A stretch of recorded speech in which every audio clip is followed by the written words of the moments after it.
उत्तराखंड से देहरादून में परिवहन विभाग ने ग्रीन सेस वसूली पॉलिसी में बड़ा बदलाव करने का निर्णय लिया है। विभाग ने हाइब्रिड वाहनों को ग्रीन सेस में मिलने वाली छूट के दायरे से बाहर करने का प्रस्ताव तैयार कर शासन को भेज दिया है।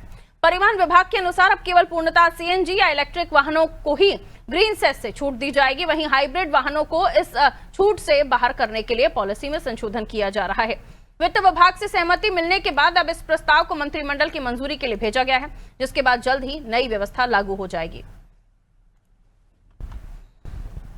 बहुत मामूली से संशोधन प्रस्तावित किया गया है। ग्रीन सेस में बेसिकली जो पहले स्टेट गवर्नमेंट में एक बार इस तरह का विचार हुआ था कि जो हाइब्रिड वाहन है उनको भी छूट दे दी जाए, तो उसमें हाइब्रिड वाहनों को भी ग्रीन सेस से भी छूट दे दी गई थी। उसका नोटिफिकेशन हो गया और लागू हो गया।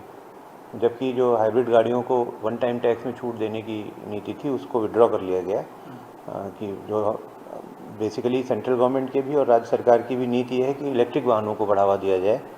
तो हाइब्रिड वाहनों को भी, क्योंकि पेट्रोल डीजल से ही चलते हैं, थोड़ी बहुत बैटरी का भी इनपुट होता है, तो वो पर्पस सॉल्व नहीं होता है। अगर उनको भी दिया जाएगा तो जो शिफ्ट है फोकस का वो दूसरी तरफ होगा, जबकि फोकस रखना था इलेक्ट्रिक व्हीकल्स पे, तो इसलिए वो लागू नहीं हुआ।